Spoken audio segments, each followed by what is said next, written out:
There is a light at the end of the tunnel.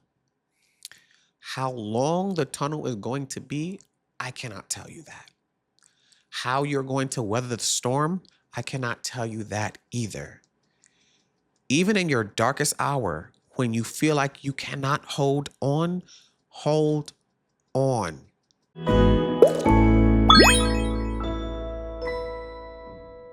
Hello, hello, and welcome back to this week's episode of Yip to My App. I'm Star Erica Star, and today I'm here with Patty. And today we are talking about something a little deeper than the usual. And just to give you guys some context and just some prep, we will be talking about things revolving around the foster care system, drugs, and sexual assault. So if that's not your cup of tea, you can head out right now. So give me just a few sentences on what we'll be talking about today. We will be talking about my life in the foster care system, being born on drugs, me being molested, just surviving all of those things, and the train wreck of a life that I had. That is a scary way to put that. When we talk about it, you'll be like, oh yeah, that's a train wreck. Yeah, okay, that's another thing I want to tell people at home. I don't know a lot of the things that he's going to say today. I got the Cliff Notes version of this story, and from what Patty has told me, there's a lot that I don't know. Mm-hmm. So don't, like, if I sound a little too preppy, it's because I deadass don't know what's coming next. So like don't think that I'm over here like, oh, and tell me the next part. Like, I really don't know what's coming. So you will be taking a decent amount of lead on this episode, though. So let's just start from day you were born, and we'll take it from there. Oh my God, I'm an old man. So back in 1995, there was a little handsome baby named Patty that was born. And unfortunately, I was born on cocaine. My mother was a drug user, and she did drugs up until the moment she had me. And that literally will segue straight into how I was put into the foster care system because I was born on drugs. You know, that's automatic taking the baby away from you. But the ironic part about that is I didn't find out I was born on drugs until I was 23. How did you find that out? Gosh, getting my foster care records when I finally wanted to try to find my sisters in life. I got the records and I read all of the medical parts that was in it, and it took me for a whirlwind. I was born on cocaine and I was born with syphilis. So she was having a time. Ugh, that's one of the scary ones too. Yeah, like she was having a time with me in her belly. Oh. And yeah, so so we're also going to talk about how I lost two mothers in this world. So she died 2 months after she gave birth to me. Okay. For me, that kind of doesn't really affect me. Later, when we kind of really deep into this, you'll understand why it does affect me. But like emotionally, it does nothing for me. But mentally, it's just like, damn, sis, you done died, and I have so many questions, and I get no answers to it. You didn't give me a chance to get to know you. Exactly. So, okay, I was born on cocaine, and I was born with syphilis. And I was put directly into the system from there. A lot of what I've learned about myself and my upbringing was told to me by my adopted mother. You know, so my father, to whomever that might be, from what was told to me, he was given the opportunity to take me. We were all, they were all, I guess, trying to figure out who in the family was going to take me or whatever the case may be. And from my mother, I'm going to quote her. She said, my adopted mother, she said that man put on his hat and left the room. So I guess he wanted no parts with me. I don't know. I wasn't there for that. So for me, it was like, well, damn, sir, you didn't even give me a chance. Like, you know what I'm saying? Like, but it's so many questions as to who are you to her? Were you her boyfriend? Were you her husband? Were you the syphilis guy? No, honestly, like, was yeah. y'all shooting up together? Like, you know what I'm saying? Like, there's so many questions that I can't answer or I cannot have answered because none of you people are in my life to answer any of them. And so I found out that I was, like I said, I was born with all of that 23 years later of my life. Yeah. Right. And now approaching 31, I sometimes still can't balance or seem to know how to deal with the situation. Because although, yeah, it was long ago and whatever, but that's important pieces to the Yeah. puzzle of my life. Yeah. Right. And to find out so much stuff that can kind of explain as to why I am the way I am or why I do the things I do. Like my therapist and I strongly believe that the reason that my ADHD is probably so bad is because of the I was drug literally use. just going to ask that. Like, do you think that has anything to do with your ADHD? Knowing what I know, it probably does. So also okay. We're going to do a kind of like a bunch of jumping to kind of make it make sense depending on where we are in the conversation. So when I submitted for the records for my adoption, I got 4 envelopes, right? 1 was medical, 2 was there's 3 more, but like 2 of them were the same, but the other one was about my mental, right? So I was developmentally delayed, and I'm quoting these records. You know what I'm saying? Like I was struggling. You know, I wasn't where I should have been growing up. You know, like at a certain age, you know, you should be able to read certain things and write certain things, whatever the case may be. That wasn't it for me. It wasn't happening. Okay. Right. I was in special ed my entire life. And you know what? Like I used to be clowned about it, but at my age now, it is what it is. Like I graduated in special ed. Like, you know what I'm saying? It's not because I was dumb. I was a very smart kid. Like I think the older I got, the better things got for me, essentially.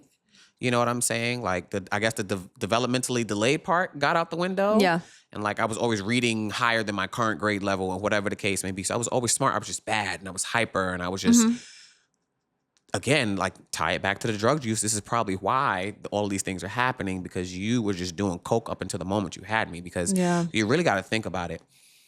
Pregnancy can go anywhere from, I guess, the moment of conception to the moment you're born, right? So it makes me wonder, so when was your last time using with me? The fact that I was born on it. How long did you stop? If you did, when did you stop? What would those answers give you though? Closure. You need that kind of closure? It would be closure because my entire life I've tried to put pieces to the puzzle that I will never be able to put together. So to have just the answers of, hey, like, you know, why did you do it? I don't want to harm you. I don't care to, you know what I'm saying? Some people want to do that. I don't have no ill intent toward her. However, I just want to know why. You know what I'm saying? Because there are things that are in my life or things that happen in my life because of your choices and your decisions that I have to live with. So at least I just want to know why that happened. You get what I'm saying? Like, and it's one thing to be born on coke, but baby, you gave me syphilis too. Yeah. Like How do they treat that in a baby? Girl, I don't know. Like, I don't even, you know what's so funny? Now that you're saying that, I don't think I read past that. That was such a strong read right there within itself. And I remember I called my husband. I called like whoever could answer the phone. I was born on coke and I was da-da-da. Like I was so emotional that I don't even think I read, well, here was the treatment. Here's how he got better with this. And here's how he got better with that. It was just like, yo, like, damn, like you really was just having a time. But then me saying this is an assumption of what I feel, what I think happened. yeah. Because, okay, syphilis. God forbid you could have been raped, Yeah. right? I could have been, let's say, a product of a rape child. You know what I'm saying? Who's to say that part of the story that my mom said that there was a guy that was supposed to be my father put on his, who's to say that part was even real? Nobody will know because nobody was actually there. And at least I wasn't there to actually give you the actual information on what exactly happened. So for me, it's just like there's a bunch of missing pieces that I will just never be able to have the answers to put this puzzle together. And so it's unfortunate because it's like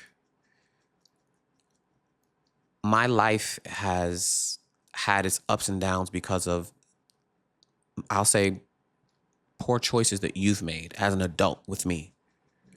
My consistent bouncing from foster home to foster home to just complete instability at a certain part that affects me at my age of 30. That my husband and I yesterday are having a conversation about buying a home, right? And then we talk about, well, maybe possibly wanting to sell it, so we can get more for blah, blah, blah, blah, blah. And I automatically want to reject the selling part because in my mind, it's like, damn, do I ever get to get one place and just sit there? You get what I'm saying? Yeah. So for me, it's just like your choices and your decisions in life has affected me my entire life. So because of that, now I'm in the system. Brand new baby, right? I have 3 biological sisters in this world. I don't know anything about them. And they're all older, right? Yes. So I have 3 older sisters. I'm the baby. So if I'm about to be 31, these women can be anywhere between their 30s and 40s, whatever the case may be. I could have nieces and nephews, and these are bonds and connections that I'm missing out on because we were separated.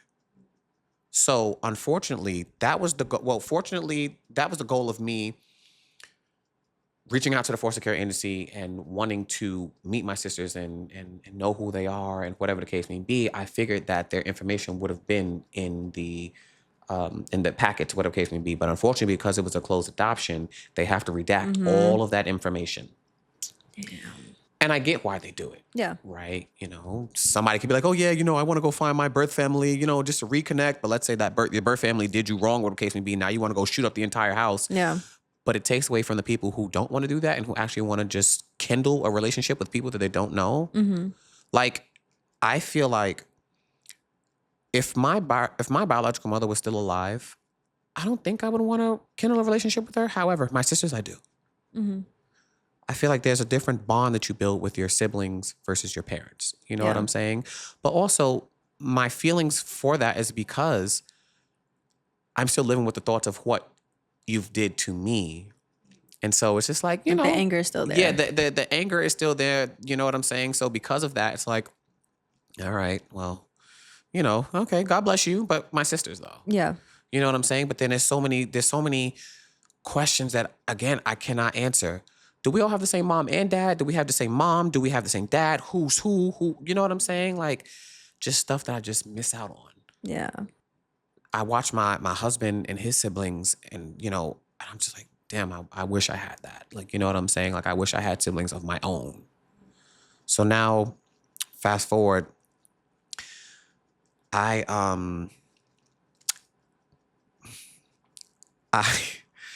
emotions is kind of kicking my ass right now. You're good.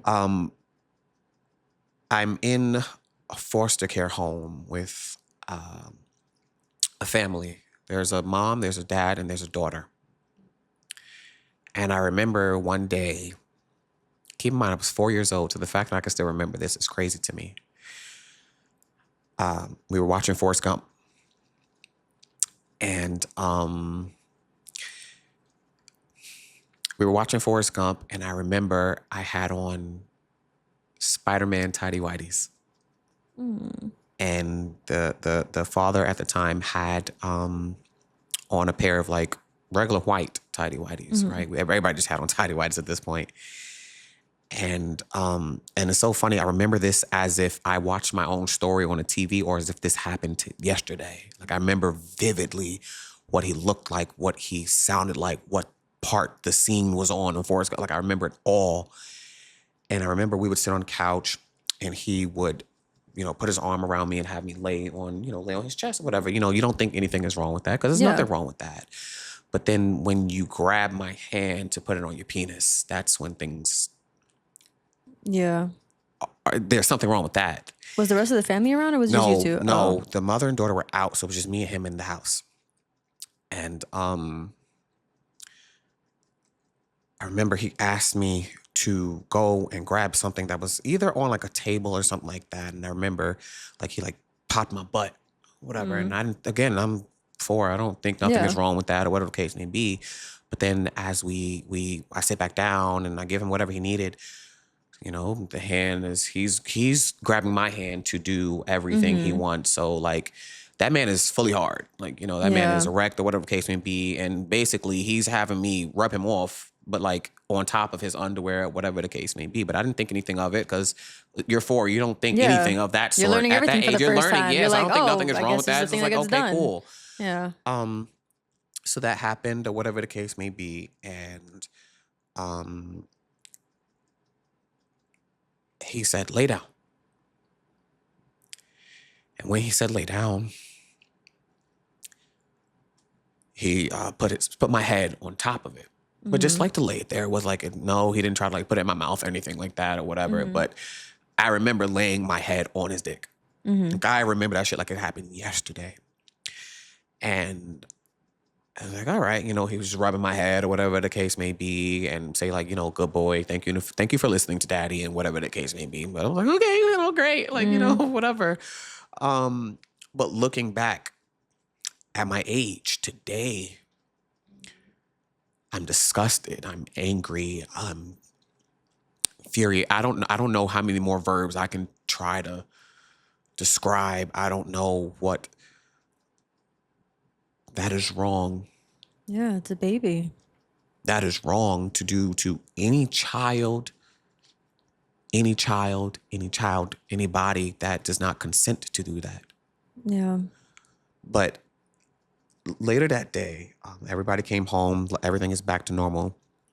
And I remember I walked in, I don't remember whose room it was. It was somebody's room, and they had an iron sitting on the floor. And leave it to my stupid ass to walk into the iron, right? And so I burned the side of my leg. And so, but I didn't want any, there wasn't no like dramatic burn that I'm screaming and I'm hollering or whatever the case may be. I probably did scream a little bit. But I don't know, you ever like did something to yourself accidentally that you didn't want your parents to know because you felt like you was gonna get in Yeah. trouble for hurting yourself or whatever the case may be? So that's what it was. And so my stupid ass, I just went to the bathroom, wrapped a piece of tissue around it. Right? So nobody could see it or whatever. Yeah. And I put on pajama pants. And lo and behold, and this is why, you know, I don't know who believes in what, but when they say God works in mysterious ways, he definitely does. The social worker came by the next day for a surprise visit. And I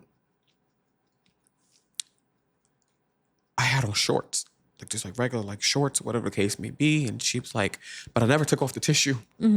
I slept with it the whole night. She said, what's on your leg? I said, oh, there's like a piece of tissue. She said, why is it there? I said, I have a little burn or whatever. She said, let me see. So I took the tissue off and her eyes like just opened. Like, how did you do that? So she assumed that it was one of them Yeah. or whatever. And so I was telling her, I was like, well, yesterday, so I'm just nonchalantly trying to tell her what happened between me and the guy. I was like, well, we was watching Forrest Gump, and then first he had me grab his blah, blah, blah, blah, blah. When I say I don't know how long later that I was out of that house, cops were called, and you know what's so funny? Because as a kid, And you don't even need to tell that part of the story to talk about how you ended up in but the room. remember, as and you kids, still we just did. start talking about shit that don't have nothing to do with anything at the moment. Yeah. Right? So, but I guess I was trying to give her an illustration of the Yeah. entire day You're or being whatever the petty. case may be. Exactly. Yeah. And I remember she called the cops oh my God, it was such a big thing. But I kicked and screamed when she tried to take me out of there. And it was a black Lincoln Town car. And I'm hooting and hollering in that motherfucker. Like, let me go. I want to go back because I guess at that time, that is all I knew. I don't remember anybody before them. Yeah. You know, adoption records say that there was other families that I had, but, you know, one got rid of this. Because at some point, me and my sisters were together. But then we got separated. I don't know how. I don't know how we got separated. I don't know if they were all separated. I don't know if they stuck to. I don't know any of that. Because they're not going to mention any of that. Kicking and screaming until we went and they found my mom who adopted me or whatever the case may be. And with that, I wasn't happy because, like I said, I don't know this lady. Like, you know, you got me going somewhere, whatever the case may be. And granted, anything that was happening, I just thought it was normal because I'm a kid. How am I supposed to know that this man is not supposed to be having me touch him and the way Yeah. he's caressing me or whatever the case may be? Like, Yeah. I don't know that that's You're not just normal. new to life. Yes. So that was like a condition for me to think that that was okay. So I met my mom who adopted me. And today's the day my mom died. So it's like, ugh. I met her. I was 4. So I came to her in 1999 or whatever the case may be. And she adopted me 2 years later. And I appreciated it. Something about me. I don't know what she loved or whatever, but she had a bunch of foster kids, like, you know, in and out, even before my time or whatever, because she would constantly remind me. And I was the only one she adopted. Mm. And it's because we both share the same, both of our biological last names are the same. Right. And she would always tell my aunt and my family, you know, he got to be some kin to us or whatever the case may be, because we just got, Black people feel like if we got the same last name, somehow we related somewhere in life. It's just like, girl, we not related. Keep in mind, this is my adopted mother. And I often wonder, if my mother was still alive, how would she take to me being gay? Mm-hmm. My mother had 10 brothers and 3 other sisters. It was 14 kids. Mm-hmm. When you say mother, you're talking about this My adopted mother. Okay, yeah, cool. sorry, my adopted No, you're mother. So she was literally one of 14. She was the first child. And so for context, she was older, Mm-hmm. right? My mother, if she was still alive, she would be 84. Mm-hmm. She was older. So by the time I got to her, she was such an older lady. And she Yeah. would always remind me that my mother had 10, her mother, you know, had 10 brothers, and none of my brothers are going to be gay, and was gay or whatever the case may be. So no boy in this house is going to be gay, and blah, blah, blah, blah, blah. And looking back, it's just like, oh, girl, you're one of those, Mm-hmm. right? It's just like, okay, how would you take to my lifestyle today? Yeah. How would you take to me being gay? How would you take to me being married to a man? And how would this relationship be with us? You know, would you accept me for who I am? Would you have kicked me out, or would you? It's so many questions that I will just never know the answer to. And so her husband, I will never call him my father. He was abusive. Okay. Physically, mentally abusive. And if you think my mother whooping my ass is bad, you just knew. You waited. You just knew you were in for way worse when he got into it. Okay. Right? So let's skip some years, right? Now my foster brothers are now all gone. And it's just me. I'm the last child. I'm the only one she adopted. Right? So now I do stupid shit. Right? Again, I'm a kid, you know. He threatened to set my hands on fire. For what? Because his mother used to do it to him. I lit a piece of paper in my room on fire one day. I don't know. I was probably like 9 or some shit like that. And I lit a piece of paper. And I remember my mother smelled it. And I dashed. Now, I'm so stupid because in my room, I used to live in the projects. I used to live in the ghetto, right? I used to live in Brownsville. And so you have my room. You come out my room. There's the bathroom right here, where there's access to water, where I could have just ran into the bathroom and got to go water. But no, You ran to the let's go kitchen? past my mother's room to go get the water from the kitchen, right? So she's like, oh, Patty, do you smell that? Like, you know, there's a fire. So here we go. Yeah, it's probably in the hallway because I need time to go run and go put this out or whatever the case may be. So she goes, her nosy ass is going in the hallway. I'm zooming back and forth to go get a cup of water and whatnot and just put it on the fire. So she's like, oh, no, you know, I don't smell it in the hallway, whatever the case may be, but she's coming to talk to me in my room, and I'm trying to put it out and put water. So mind you, you got wet ashes in the middle of the floor and whatnot. And so she's seen it. And so, again, my mother whooped my ass.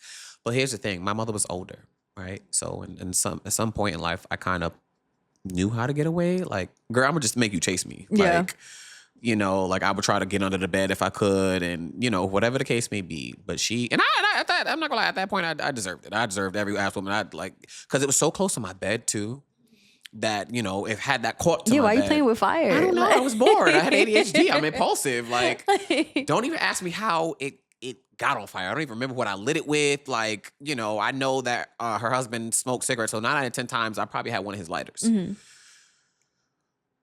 So, all right, she whooped my ass. I tired her out, but she got some good hits in or whatever the case may be with the belt. And one thing about it, in a Black family, and, you know, you don't just get hit with a belt. You get hit with anything they could find. My mother cracked me in the head with a knife handle. She held the blade and she cracked me like in my head. And I never forget that. You know, I lied so much as a kid. The one time I told the truth, I get cracked in the head with a knife. Oh my God. The one time I told the truth. What was it about? Me acting up on a school bus. So, context, my mother was sick, right? My adopted mother, she became sick or whatever the case may be. At this point, she was on her second stroke. She was a very sick woman, right? And so, because of that, she was on dialysis. And not because of the stroke situation, but, you know, she had some kidney issues or whatever the case may be. And so she was on dialysis. And I remember one day, I was like, I told the bus driver matron either something along the lines of, my mother's not home or whatever the case may be. But my mother went in on a day that she normally doesn't go. So she used to go Monday, Wednesday, and Friday. And if let's say, for example, this was a Tuesday, but she didn't go on Wednesday, so she went on Tuesday, whatever the case. You get what I'm trying to say? Yeah. So because of that, I was like, yeah, she's not home because I'm so accustomed to her being on dialysis, whatever the case may be, but she was home. So they called upstairs. She answered. She's like, oh, well, he said you were home. So, right? But in my mind, I'm not actually lying. I'm actually telling the truth because in my mind, she's not supposed to be home right now. You know, Yeah. she's supposed to be out or whatever. Long story short, so she was in the kitchen. She was making food or whatever the case may be, and she has a knife on her head. All you do is fucking lie. So she grabbed the blade and she just cracked me. Now, of course, her hand started bleeding. I'm like, and I just want to say, yeah, that's what your stupid ass get. Because why would you want to hit me in the head with a knife? Like, but like, yeah, like I got hit with everything. I got hit with pots, pans, belts, Sheesh. extension cords, or whatever the case may be. But nothing can compare you for nothing will prepare you from what this man could do. But was there love there between you and your mom? Because you still get emotional over the fact that she passed. Yes. My mom, how do you say it? My mom was a great woman who, I'm going to say, did the best with what she could do. My mom was not, and I'm not saying she was dumb, she just wasn't educated on how to deal with a child with ADHD. Okay. She believed that everything went wrong, you beat them. Mm-hmm. Right? She didn't know how to properly deal with or educate herself. She wasn't willing to. My mother was one of those people that she just knows what she knows and that's just it. Mm-hmm. She did the best she could with me or whatever the case may be. She did. We had a good relationship or whatever the case may be. I can definitely say she loved me. And I love my mom or whatever the case may be. She gave me, outside of the beatings, she gave me a good life. She gave me a chance. She gave me an opportunity. But for me, it was also short-lived. I came to her at 4. She died when I was 13. So now it's like, okay, I go from just being a bad kid to a bad kid that now needs to take care of his mom. Because now she's like really sick and constantly in the hospital and this and that. But I'm also battling abuse from her husband. Because like, for example, back to the fire, that man beat me out of my sleep. I remember that shit like it was yesterday. Because, all right, after she did what he did, I was like, there's no way he's coming home to beat me or whatever the case may be. So I went to sleep or whatever the case may be. I get cracked across the face with a belt or whatever. So he was just like, oh, what hand did you do it with? And so I'm like, you know, like, what do you mean? It's like, you know, right hand or left hand? I said, right hand. He beat my hand until that shit was damn near black and blue. And then, and I on my mother's grave, he made me hold a textbook on top of it. And if it fell, I would get beat more. What kind of old school punishment? Because like, that's his did they make mother you did kneel it to on him, rice? though. No, that's the one thing I did not do. Like, No, that's what it was that is given. the one thing I didn't do. So for me, it was just like, that's just what I was accustomed to, or whatever the case may be. Like I'm accustomed to. All right, she gonna do her little big one, but then he gonna do his real big one when he get back here. So I already knew whatever she's going to do is nothing going to be compared to what he's going to do, and he's going to go above and beyond to make sure it's worse. Yeah. Right? Like, you remember the old leather belts that had the big cowboy buckle? That man would wrap the belt around his hand and hit me with the buckle. Yeah. And I kid you not. And I remember, and it used to happen in my mom's room. I used to look at her like, all right. Like, at some point, you want to jump in here and say, all right, that's enough, or whatever the case may be. Like, he would start out using the actual belt or whatever the case may be, then flip it and then just hit me with the buckle part or whatever the case may be. And it's just like, all right, like, when are you going to jump into this? When are you going to stop this? Yeah. When are you gonna, Like, do I make need it to clear you bleed know out it's and die? Do you wrong? feel like, all right, this is a little too far? Yeah. You know what I'm saying? So she would, at certain times, she would be like, all right, enough, enough, enough, or whatever the case may be. Or sometimes she would have to come and get him off of me. And so because of that, bro, you scarred me mentally. Yeah. Because this is all I know. Like, all I know is abuse. Like, all I know is, but keep in mind, you don't know it's abuse until you get older. Yeah. You're just accustomed to getting your ass whooped with everything. Yeah. You didn't know a home where something like that didn't happen. Yeah, like imagine you punching a kid in his chest. Yeah, like I know, I have no reason to want to make up stories about a person or whatever the case may be. My purpose is just to share what I've been through because you never know. There are people who will go, there are children and there are adults who have gone through abuse like that. You know what I'm saying? So it's just to show it. But yeah, like that man used to punch me or whatever the case may be. But nothing is worse than the time he tried to kill me. And I literally mean tried to kill me. Start from the top. Like, All because right. that is. Patty, what the fuck? Like, I'm just. Short intermission. Patty is not. He doesn't look like what he's been through. Mhm. And like this, like I told you guys earlier, this is my first time hearing all the crazy shit. This is my first time hearing all of this. And I am just finding it so hard to believe that you are still you after all of this. I was always me, but it took time to be me, if that makes sense. Yeah, I'm sure. So start from the top. You ready? Yeah. Okay.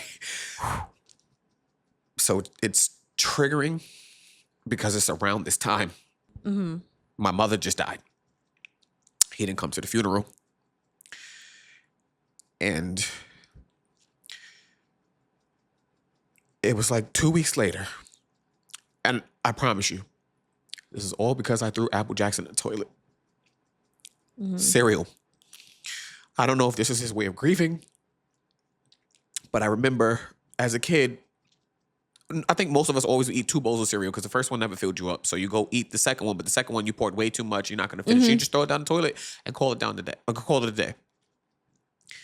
And I remember called my name, come in the bathroom. Was like, yo, what the fuck is this?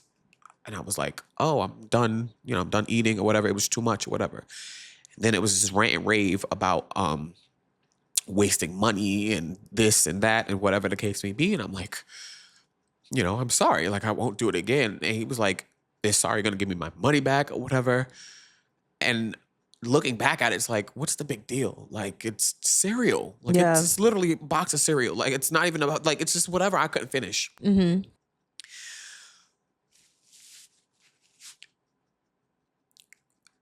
So he grabs me by my neck from where we were standing in the bathroom and slammed me we walked straight into the linen closet, which was directly outside of the bathroom. Mm-hmm. And he's choking me. I was like, oh, I'll kill you, little nigga. I'll fuck you up. Your mother's not here to protect you. So I'm trying to like push him off of me. And he was like, oh, are you trying to fight back?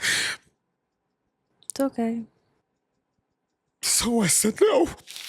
So he grabbed me by my shirt. I'm sorry. You're good. You're good. He grabbed me by my shirt and dragged me from the hallway into my room and got on top of me and just started choking me. And I couldn't breathe. And so he got up. And he was about to try to stomp on me. But he lost his balance and fell into my dresser. Mm-hmm. So I think that kind of like brought him back to reality. Yeah. I was like, what the So fuck he he's stopped. doing? And that day was a lot because in my mind, I'm like, what the fuck is happening? Yeah. Like all I did was throw cereal into the toilet because I was done. And now I'm about to lose my life because I threw away cereal. And, oh gosh. And, so that happened or whatever the case may be. And I remember it. I had a dentist appointment that day. And my aunt was coming to get me. So I was like, okay. Now he had long, like, you know how like there's some guys who have those pinky nails, whatever the case may be, and then he had like certain nails that were just kind of long. So I had scratches on my neck. So I'm like, yo, if my aunt sees these scratches, she's gonna flip out. Like, so I just, as a 13-year-old, I just thought, let me just put some band-aids on that shit. She's not gonna see that shit. But try going outside with like 3 Yeah. band-aids here and 4 in here, whatever the case may be. So I get in her car. And she's like, why you got them stupid band-aids on your neck or whatever the case may be? Because she was going to take me to the dentist or whatever. And your aunt was your mom's sister? My mom's Okay. sister, whatever the case may be. And I'm fighting so much right now because currently she's in a nursing home with dementia. And that's my baby right there. And I'll make it make sense for y'all later. But that is my ride or die. That is somebody I have feelings for away from my mother, my own mother. Because I lived a longer life with her. She was the opposite of my mother. She's very quiet. She didn't believe in beating kids. She would believe I just talk to you or whatever the case may be. But I got in her car and she's like, why do you have those stupid band-aids on your neck or whatever the case may be? I was like, oh, nothing. She was like, take this off. You're not going nowhere. Band-aids. I was like, I can't. She was like, why? She's like, take them off. So I took them off. And so she saw the scratches and she was like, oh, you were fighting somebody? And I was just like, no. Because she knew I don't fight. Like, she knew that or whatever the case may be. So she's like, what happened? I was like, I can't tell you. What happened? I told her what happened. She parked that car so quick. And we both went back upstairs. And she's not a rah-rah type of girl. She's not, I'll fuck you up. She's a church woman. She don't curse. She don't, whatever the case may be. But I seen a side of her that day that I was just like, who is that? Like, but she was just like, you don't understand.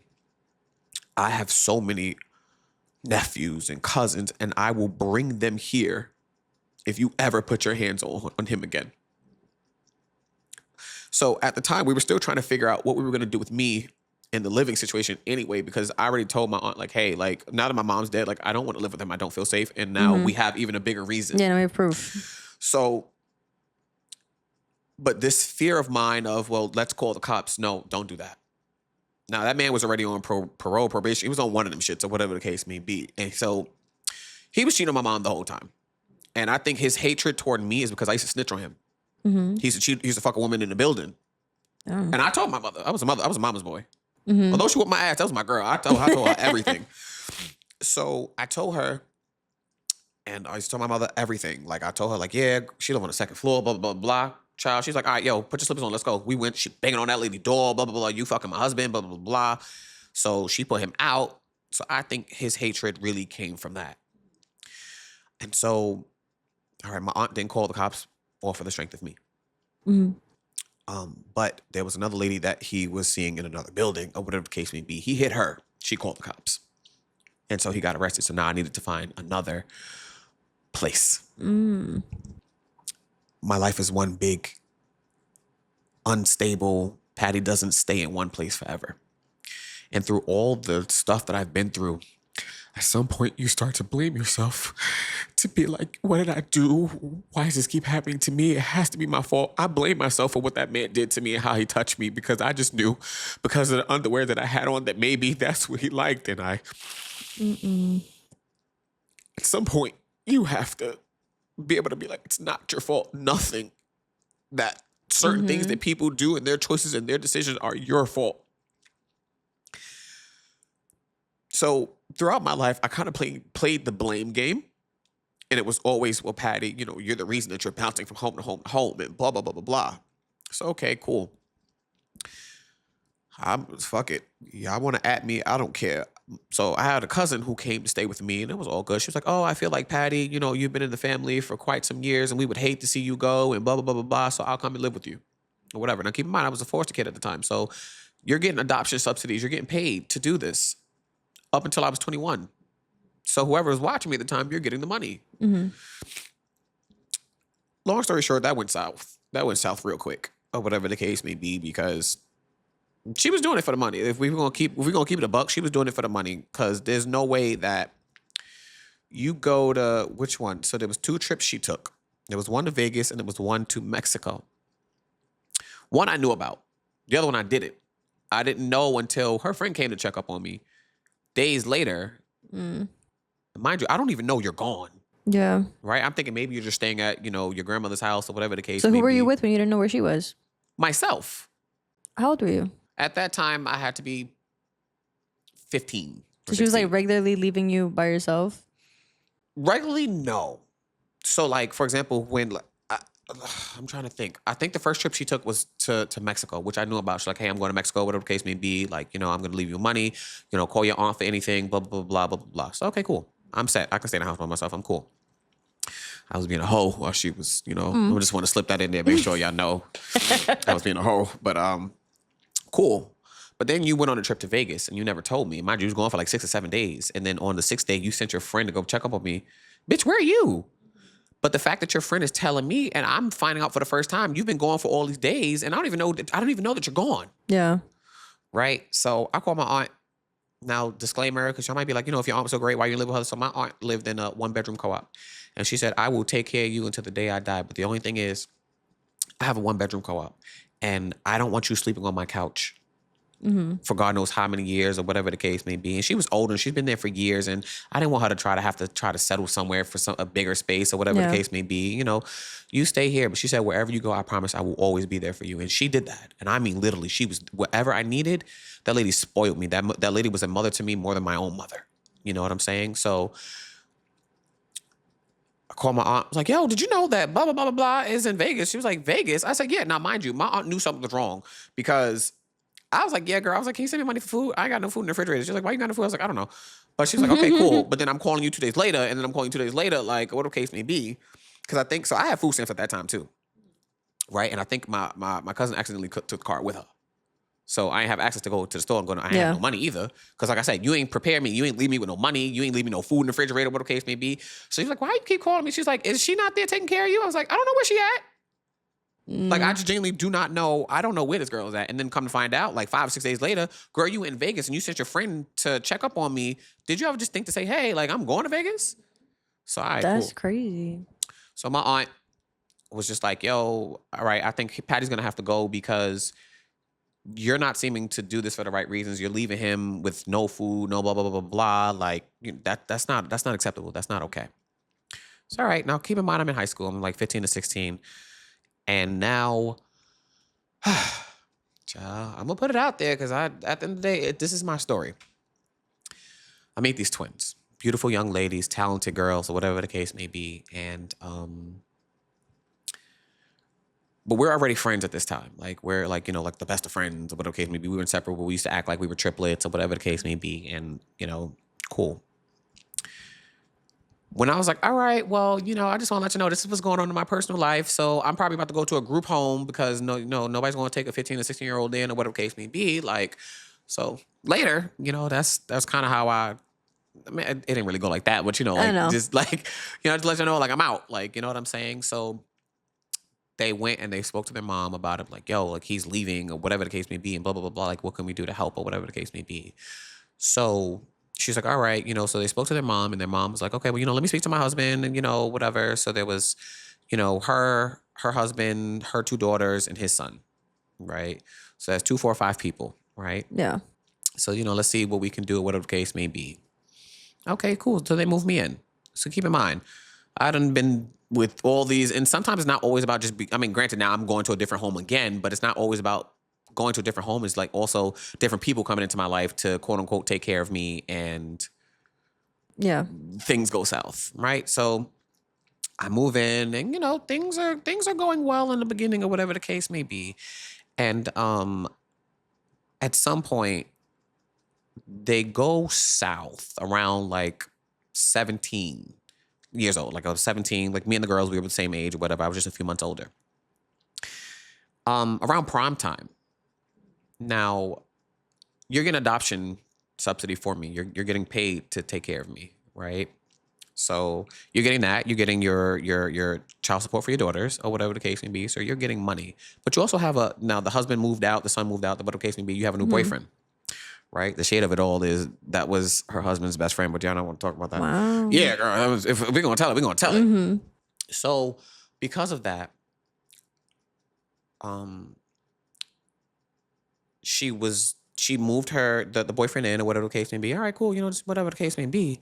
But now you're giving him all of our money that's supposed to support and support us and do things for us or whatever the case may be. You don't have it because you're paying to put this man through school or whatever the case may be. Yeah. And respectfully, and I say respectfully, but I mean with all due disrespect, she was a very ignorant person. And I say this because she's a nurse. And a comment that I'll never forget, and it's a stigma with being a gay person, is you're going to get HIV and you're going to whatever the case may be. I remember she had a conversation with my aunt and she said, well, if I ever find out if Patty gets HIV, he can't live here because he shares spoons and forks with my daughters. And bitch, what? Is that what they taught y'all? Because let me teach the class. Because I'm very privy to HIV and AIDS or whatever the case may be. I'm an advocate. Like, I'm all of the above. So I know, but I just know that's not how you get that. Like, I just know. It's a wild thing to say. But keep in mind, you're a LPN at the time, right? And that comment, even my aunt was like, girl, what? So fast forward, it's prom time or whatever. We were able to go to prom, but we weren't able to go to the after party. It's like, essentially, it's like, what's the point of going to prom if you can't go to after party? Like, the after party is really where it's at. Yeah. Like, you know what I'm saying? I wouldn't know because I wasn't there. So you can afford to get them dresses and get my tux or whatever the case may be and blah, blah, blah, blah, blah. Okay, cool. But you don't have enough money to let us do this and let us do that because you're putting him through school. You're taking our money to put a grown man through school. That is crazy. Now, I have no issue with you putting a man through school, but if you're using the money that's meant for us to take care of us, their child support and my adoption subsidy, and it was so last minute that I couldn't even call my aunt in time, like, yo, because my aunt would have did it. Anything I ever needed, she would have did it. She did it, and she would have just like, yo, like, here, like, no questions asked. Like, she's not even, those are not my kids. Okay, cool. Y'all both need to, whatever the case may be. One day we were all together. She took me shopping. She was like, yo, y'all pick up whatever y'all want. Like, I'm not going to just buy him stuff in front of y'all and not, whatever. She retired from MTA, so girlfriend had coin. You know what I'm saying? So she I can't wait to retire so I can just, have that type of money. But it started going south because, again, you're using my money. So we're going to talk about me. You're using my money to fund somebody else. And now I don't have what I need to do whatever. But now me and the twins aren't really getting along. We're kind of arguing about stuff and things are being said to me. So, like, mind you, they were Haitian, right? And so I learned Creole from them, right? And I didn't tell you, my foster brothers were Hispanic. And so I learned Spanish from them. Oh. Right? So, but I feel like even if you don't know for certain languages, I feel like the first thing we always learn in languages is cursing, right? So if you're saying masisi, you're calling somebody a faggot, right? So if you are, now we're kind of all at odds, right? I remember we had an argument one day. It was me versus them and their mom, right? So I was like, all right, nobody gonna believe this. So I took my iPad and I just recorded the entire conversation, right? And you call me all types of faggot and Creole, whatever the case may be. And things are being said like, she's telling her daughters, don't argue with him. He doesn't know what it's like having a mother. That's crazy. He doesn't know what it's like having a mother. And we got you from a train station. First of all, y'all niggas never got me from a train station. My aunt brought me here in her motherfucking car with all my shit. But regardless, he doesn't know what it's like having a mother. Like, what does that have to do with anything? But why would you say something, even if I didn't or I did, but why would you think that that's appropriate to say? Now, keep in mind, when I say an argument, we're having back and forth with words, but I'm not even being disrespectful, right? Because one, tensions were high, and I'm like, I think I'm going to have to fight. What was the argument about? I don't even freaking remember. But it carried over so much time where I remember I had my first job in Aldo, the shoe store. And we all used to work in the same mall, but I worked in Aldo and they worked wherever they worked, right? And they came in to the store. I think they were on their lunch break. And it was a conversation that we had that something just didn't go right or whatever, or they didn't like I said something or I did something, whatever the case may be. And they was just like, Patty, blah, blah, blah, blah, blah. I didn't like this. I was like, we could talk about this when we get home. I was like, I'm at work or whatever the case may be. Right? Okay, cool. So also, my best friend at the time, he was just like, yo, what are you doing? I was like, yo, you want to come over to my house? Like, I was like, oh, whatever. So I called the mom. I was like, yo, can, he come over? It's like, yeah, okay, cool.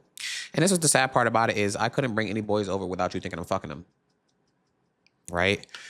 And little do you know that the boy that I was actually bringing over, I was not fucking. It's just when you were not home, I was bringing niggas over and I was tearing they shit up in the back. But you know, you wouldn't know that. So now you know. I said to him, but I just knew how this was gonna go. Right. Now keep in mind, I didn't specifically have him over to argue or fight with me. But because I was just he already like text me for the day, like, hey, what you doing today? Let's hang out, whatever the case may be. And I was like, say, yeah. I'm like, yo, this just happened. I said, I promise you. No, mind you, no, I'm lying. When we were at when I was at work, I thought we deaded it. The whatever, I can't even remember what the situation was about. But whatever it was, I thought we deaded it. But I was like, nah, something just don't feel right. I said, watch. When we get to the house, I says, they're gonna ask, oh, Patty, can we talk? Or whatever the case may be. And I already know it's gonna go left. What happened? So we talked. But in my mind, I'm like, yo, like I got company. Like, you know, y'all think this is the appropriate time to want to talk about something, whatever the case may be. Now keep in mind, their boyfriends are there. My best friend is here. Talking goes left. Talking goes left. Talking is yelling, cussing, or whatever the case may be. And I mean, it's bad. Like, one twin definitely, I would say, have anger issues. She in the kitchen slamming shit or whatever. Like, I'm going to fuck him up or the case. In my mind, I'm like, okay, if I got to fight one twin, I know I got to fight the other. Right? And I don't fight. Yeah. And at that time in my life, I'm 17. I only had one fight in my whole life. And that was in my senior year. Yeah. No, that was in my junior year or whatever. No, I'm lying. Senior. I was right. So, all right.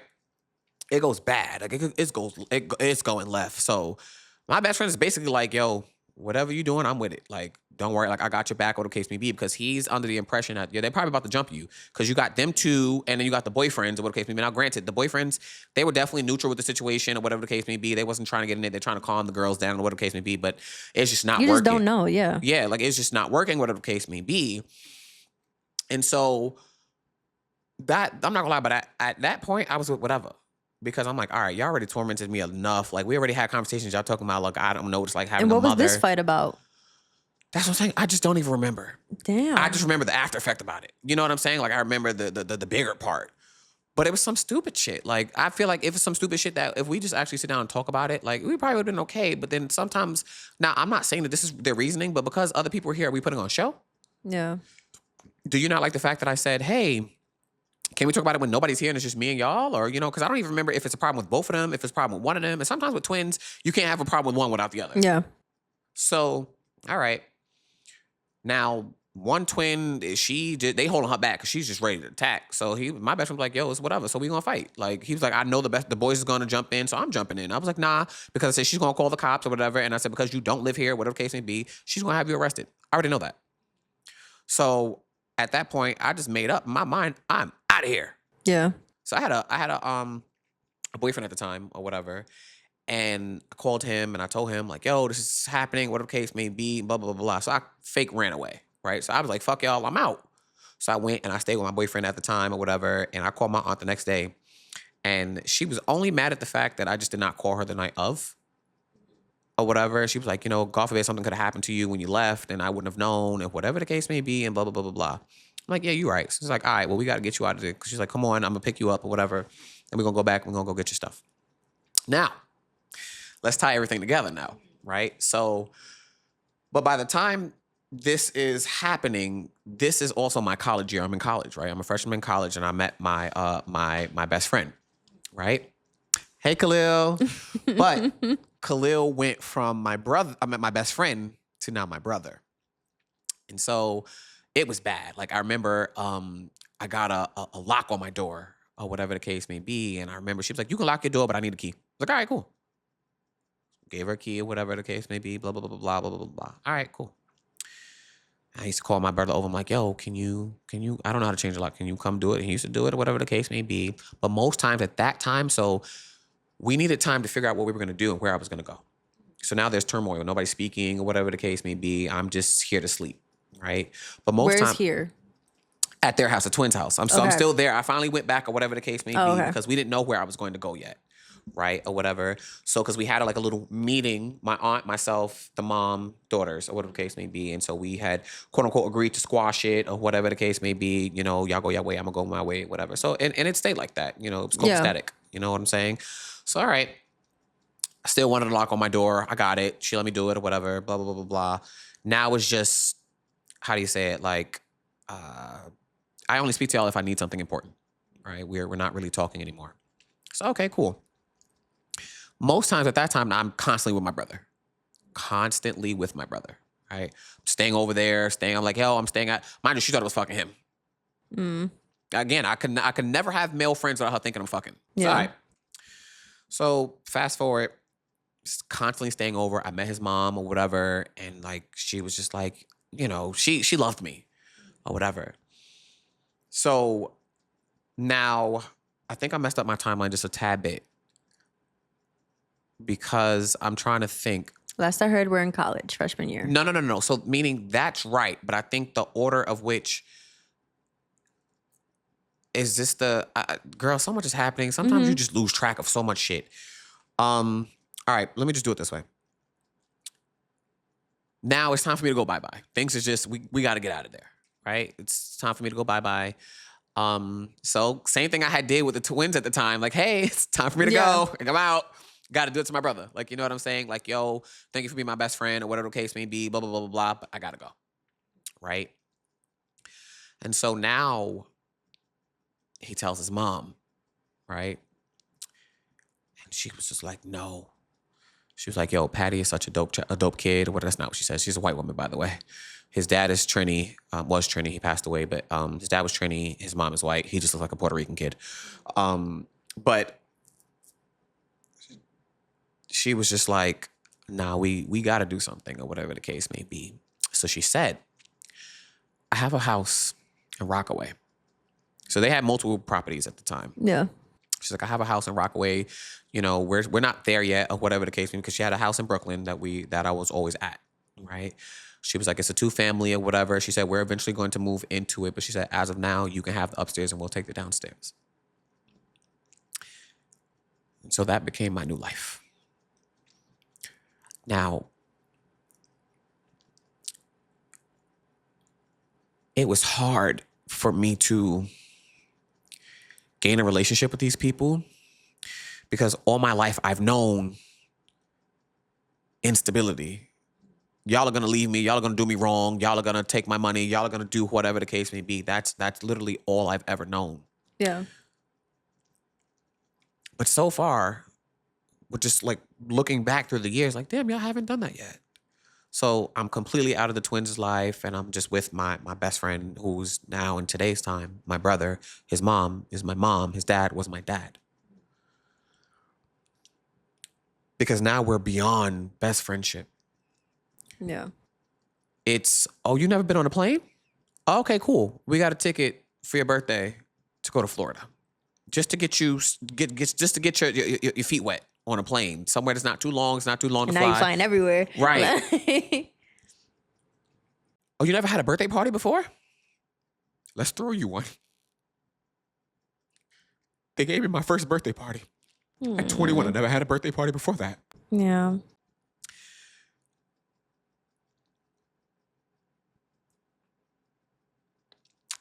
I tried to push them away so many times. Because eventually I thought they were going to leave me. Yeah. Like everybody did. In my mind, I said, well, everybody left. Everybody either died or everybody did me wrong. So let's do it. Get it over. Me and my brother would fight. And when I say, like, we literally turned into siblings, it was no more best friendship. Like, it was like, yo, like, you're my brother. You're my brother. Like, my mom is your mom. Like, we don't introduce each other like, hey, like, yeah, I have a sibling. Like, one, my mom, I have 2 kids. Mm-hmm. And in the beginning, it was a little choppy. And I know, Mom, when you see this, I'm going to tell this story. I used to hate it. And I was like, yeah, she don't like me because when I used to tell people that this was my mom, she'd be like, yeah, this is my tenant. Right? Because at the time, technically I was, because I was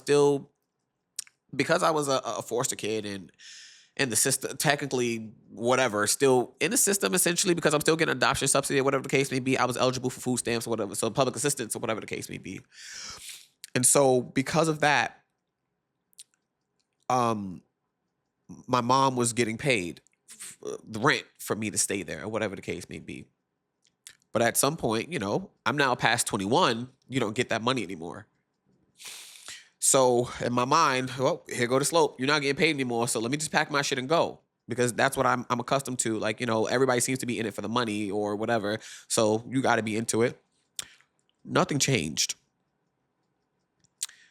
The love was still there. At some point, she stopped calling me her tenant. Like, yeah, like I have 2 kids. Like, this is my son. Like, his dad, this is my son. This is Patty. This is my son. This is my other son, Khalil. Like, yeah, this is our group. This is our family. So really? I got a family? Like, y'all took me all over the world. Y'all gave me shelter. Y'all gave me a sense of family. And sometimes I say I found it too late because I was 17. And like I said, I longed for my sisters because I know I just wanted siblings. But I am so blessed. It is definitely important to mention, and I forgot to mention, I was suicidal as fuck. And I'm going to throw it out there. I tried to kill myself a few times. Because at some point, when you think about, you just listen to everything I just said, that's a lot of weight for one person. The death of 2 mothers, you was a crackhead and a baby. Like, and I make a joke out of it, but I was born on coke. Like, I was bounced around. I was abused. I was almost killed. Like, all this stuff. You feel like, yeah, this life is just not for me. In the 10th grade, one of my classmates found out, like, yo, like, I lost 2 mothers. And I'll never forget, that man said to me, and you're still here? I would have tried to kill myself after my first mother. And so for anybody listening, or for anybody struggling, or anybody who was going through anything that I just mentioned, it is okay to not be okay, but don't give up. Because when you keep pushing and you keep fighting, your rainbow is coming, your time is coming, whoever is meant there to pick up the pieces is coming. And I had to wait 17 years of my life for somebody to pick up those pieces that I thought was never coming. I had to be abused for that to happen. I had to almost be killed for it. I had to be molested for it. I had to be so many things to be able to finally find happiness. I had to be bounced around from home to home to home to person to family to this to that for my knights in shining armor to come and just swift me off my feet. And I know that sounds a little Cinderella-ish, No, you but mean. they saved my life. Yeah. And I fought them bad because, again, I kept thinking, all right, y'all, like, let's get this over with. And my brother used to always say, you're trying to purposely push us away and we're not going nowhere. We're not here to do what they did to you. You found family. We don't take you for granted. We don't call you son or brother lightly. We don't do it just because it sounds good. We do it because that's who you are to us. But in my mind, I'm like, okay, but that's too good to be true. No. But from 17, and I'll be 31 next month, they're still here. Mom is still my mom. And you would think, damn, Patty, you lost 2 mothers and you took the chance to call somebody else mom. Yes. Because out of the 2 mothers I had, she showed me what mom is like. She showed me what a mom is supposed to be. She showed me what life is like with a mom, helping me with work, staying up late with me, traveling with me, crying with me, taking care of me when I was sick. All of the above. Yeah. This is the reason why I didn't kill myself. Now, although I didn't know that this was coming, but had I killed myself, I would have never known what this beauty in life looks like. Yeah. I would never, I think in the everything happens for a reason, because had I not met them, I would have never met my husband. He lived across the street from me in Rockaway Beach, and I never knew that. when we met on Jacked. Yeah, we was on the dating app. Yeah. And he was just like, yeah, like I've lived here my whole life. And at that time, I was like, yeah, I've been here for a few years. Like, why we never went into each other at the store or whatever the case may be? Because he ain't never we both never did anything in Rockaway. We just lived there. We did everything else in Manhattan or whatever, Brooklyn or Queens or whatever. Later, like further in Queens. But I was able to match with him because he was so close to me. And I'm like, oh, he's cute. Mm-hmm. That would have never happened had I never moved to Rockaway with him. Yeah. Everything that The happens. butterfly effect is real. It is. And I believe that everything that happens for a reason. And it's hard to believe because a lot of the shit that happens can really be real fucked up shit. And I'm not saying it in a glorious way. Yeah, I had to be abused. Yeah, I had to be this. Hell no. But I also had to learn that none of what happened was my fault. Was I perfect? Absolutely not. I was a kid doing kid shit. I was a kid doing stupid shit. That was never cause or grounds for, well, yeah, let's touch him inappropriate. Let's make him touch me. Yeah, let's beat him across the face. Let's choke him out. Yeah, let's mistreat him. Let's do this. None of that was ever called for. And even until today in therapy that I'm learning to not blame myself for anything that happened. Yeah. So for me, my silver lining is I went through everything that I've gone through to be the man that I am today. So for anybody who knows me personally, it was like, yo, Patty, you're always so bubbly and you're always so, it's not a persona. It's not me faking. That's just who I am because I refuse to let all the bad shit that I've went through make me a bitch, make me mean, make me miserable. I should be walking around here with a sour face because I went through hell in these 31 years or going on 31 years. However, it's not me. I don't want to woe is me. I don't ever like showing my emotion. I don't like oh my God, Patty was wrong. You seem sad. Like, I don't like that. I fake it till I make it. If I'm sad, what the case be at work, I still smile, good morning. Like, whatever the case, like, even through the hard and tough times, I still do it because I don't like, oh, Patty. I don't like the attention on me in that way. I don't like in a negative light. Sometimes you can't hide it though. Yeah. Sometimes certain things are just so heavy. Just like, all right, just not right now. You know what I'm saying? So it's just like, yo, I made it. I was Yes, you did. developmentally delayed. I was told by my high school teacher, what was I in 12th grade or 11th? 12th grade. At that time, I don't know, I was doing bad in English only because I just wasn't focusing. I wasn't paying attention. I wasn't acting like I cared, right? Keep in mind, I was always smart. I was bad as fuck. Yeah. I was never smart in math, though. Fuck that. Fuck math. English, absolutely. Math, no. Mm-hmm. However, the point being, my aunt was told he should probably go get his GED because he'll never be able to make it to college. But who graduated college with a degree in early childhood education? Right. Praise God. Me. My aunt was at every graduation I ever had. My aunt walked me down the aisle. My mother was sick at the time. My first graduation, she made it. My elementary school graduation, she was there, but she wasn't feeling that good. Junior high school, she was sick. So she wasn't there. She was in the hospital. My aunt made it. And then we went to go see my mom after, with my cap and gown, and she was so proud of me. Unfortunately, she never made it to the high school one because she was gone. She died the month before I started high school. Going into certain places without a mom is a hard feeling. That's why, like, when Mother's Day come around, sometimes I kind of stay away from social media. Not because I don't want to see everybody's beautiful mother and whatever the case may be, and blah, blah, blah, blah. But certain times, I don't know if you ever see certain posts of like this if your mother is still here. It's like, that hurts. Yeah. That's insensitive. You know what I'm saying? Because like, okay, well, my mother's not here, so what do I do? That's not fair. Like, I get to watch all y'all celebrate, y'all mom or whatever case may be. But keep in mind, this is before today's, as I like to call her, today's mom or whatever case may be, because it's hard for people to understand the dynamic. Yeah. If you don't know my personal story, be like, you talk about your mother, but you said your mother died. Yeah. So, but before today's mom, it's like, even still, it's just like, I'm still reminded that my mother died.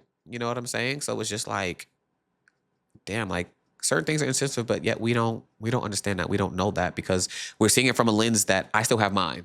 So I don't really think about nobody else's. So let me go create a post and say, well, like this if your mom is still here or whatever the case may be. It's like, okay, we get it. The ones who have their moms are grateful, but you're completely ignoring the people who don't have them or that, are in circumstances that are far less fortunate than yours. And like you said, like it's a crappy feeling. It is, because it's just like, oh, that's nice. You have your mom. Okay, but think about it. I was blessed with 3 mothers. The one who gave birth to me, the one who adopted me, and the one we always say the one who unofficially adopted me. Because at that time, you couldn't adopt me because I was too old. But then we got the honorary one, Patti LaBelle. Right, hello, right. The one who don't even know she's my mother. However, what about the ones who lost just one mother? Yeah. Who, unfortunately, and this is why I say certain things are insensitive, and I'm trying to think about how I phrase this so it doesn't come off as insensitive. But think about the ones who unfortunately lost one mother and never gained a second one or a third one in my case. Yeah. For them to see that post, it's different. Because I can say, yeah, my mother's still here because I have today's mom, right? But what about the ones who don't have a mom at all? Yeah. Yeah, it's been a lot. Yeah. But now that, we've gotten through all of that, let's talk a little bit about the future.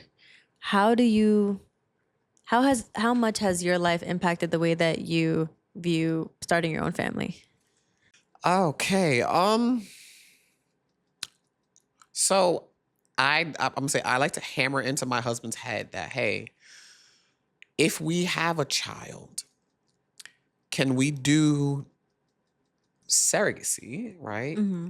But can I go first? Right? Can we take a child from me first? And the reason why I say that is because my husband has siblings, he has nieces and nephews, he has a whole host of family. Wagwan.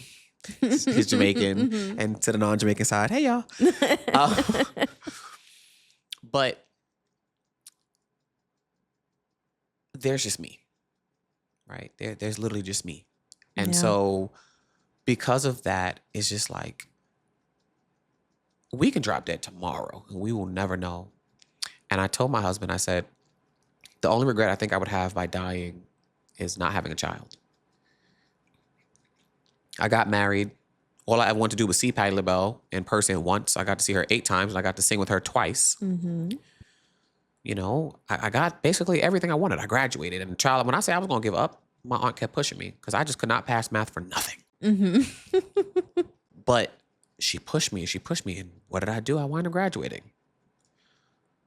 But for me, it would mean the world to me to have a child with my blood. Whatever my child chooses to do with their life, it's on you. You don't want to have kids? That's fine. You want to have a whole bunch? That's fine. But I just want one child specifically from me with my blood to enter this world. Now, granted, yes, I want to adopt. I want to be able to give an adopted child everything that I didn't have and everything that I did have in a positive way. To let them know, you know what? Somebody may have given up on you, or maybe you've been put into the foster system because somebody died and nobody could take care of you. But there's somebody else in this world that is going to try. Yeah. Because I was given that, I feel like everybody should be afforded that opportunity. And unfortunately, that's not real. We can only hope, but it's not real. That's why a lot of kids are in group homes or whatever case may be, especially when you get to a certain age, everybody wants a child from scratch. Everybody wants a baby. And I eat me.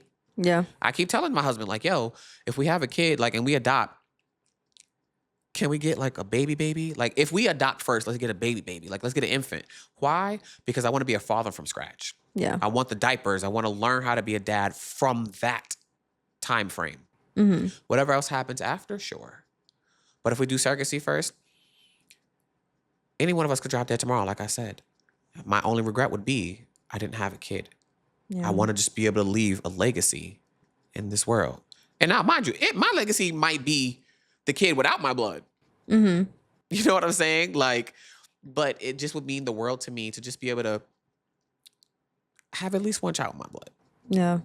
And I yeah, get my that. husband can have his, whatever the case may be, so he can get, But I call dibs. But I call dibs, shotgun. I call first. But So how I see it is it'll come from me. The child will come from me first. Then, we'll do surrogacy with him. And then we'll adopt if we Yeah. want to go after. So at least that we both have kids from us and we'll be one blended family. Like, yes, it's going to be a hard dynamic to explain or later in life. Yeah. But at the end of the day, it Once don't everybody matter. gets it, we're good. Because at the end of the day, as long as the love has stemmed, because at the end of the day, that love is going to start when y'all are young. Mm-hmm. So all you're going to know is this is either my brother, my sister, whomever, whatever the case may be. But it's later you're going to find out, Like, this is different. oh, this is a little different, but it's not going to change anything between y'all. Mm-hmm. It's not I'm going to love you first because you have my blood. It's not going to be where it's separated because I'm his child and I'm his. No, Yeah, no. this is one whole fucking family. Yeah. And I just want to share love. I just want to be able to give children. I wanted that more than anything. I wanted that more than marriage. I wanted that more than anything. Like, if I was straight, I'd have a little bunch of patties running around. Because the life that I live as a gay nigga, thank God the niggas that I was fucking with cannot reproduce. I had me a little PJ running around here. Well, P3, because, I'm a Patty LaBelle Jr., so you have a little. God. Had to get all technical. Yeah, but no, seriously, like, I think had I been straight, like, I definitely would have probably had a kid by now. Mm-hmm. And probably been a teen father. But also for two reasons. One, because, I really wanted a child, but knowing the life that I live as a teen, being gay, if I would have lived that same life as a straight man, then that means I would have been just putting my kids in a girl, and then I would have unfortunately been a teen father. Yeah.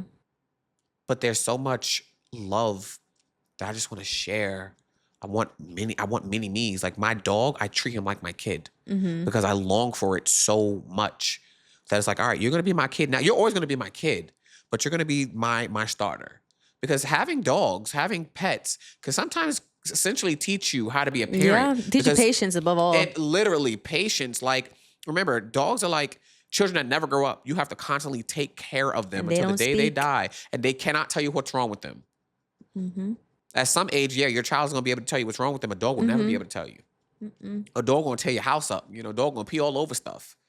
Just Yeah. like your kid going to smudge peanut butter all over their face and powder all over the world, and the wall and stuff like that. So, yeah.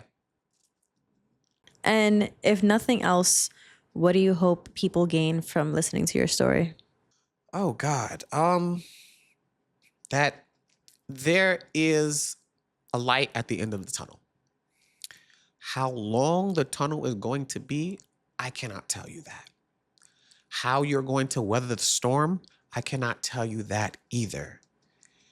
Even in your darkest hour, when you feel like you cannot hold on, hold on. It took me 17 years of holding on to something I didn't know I was holding on to, which was life, that I finally got to experience what life actually looks like as a person, someone's child who is loved. Because I can say that I'm her child now. Wendy Alfonso, Vincent Alfonso, Khalil Alfonso. That's my family, Mm-hmm. right? I belong to somebody. I belong to a family. And it took me 17 years to get there. However, had I killed myself when I thought I couldn't just take it anymore, I would have never got to get to this tunnel. Yeah, we have our ups and downs. Don't all family. Yeah, we fuss and we fight. But I would do it over and over and over with the same people.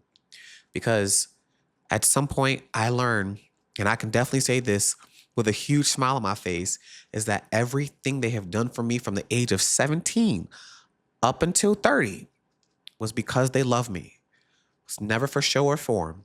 It was never for money. It's because they genuinely wanted to give a child love. So when times get hard, weather that storm. Go through it. Go through whatever you need. But you are going to be okay. Therapy is important, and not enough people are in therapy, because therapy is a huge impact as to why I am the way I am today. It is going to be okay. It might not look like it right now. You might be going through hell on earth. I've been where you are right now. You might have and or are going through worse than what I've said. And that's the thing. I've said some really possible. fucked up shit that I've gone through. Yeah. But there's somebody who's going through way worse. it is going to be okay. I might not be in your shoes. I might not ever be in your shoes. But the shoes that I've been in, I know for a fact at some point it was okay.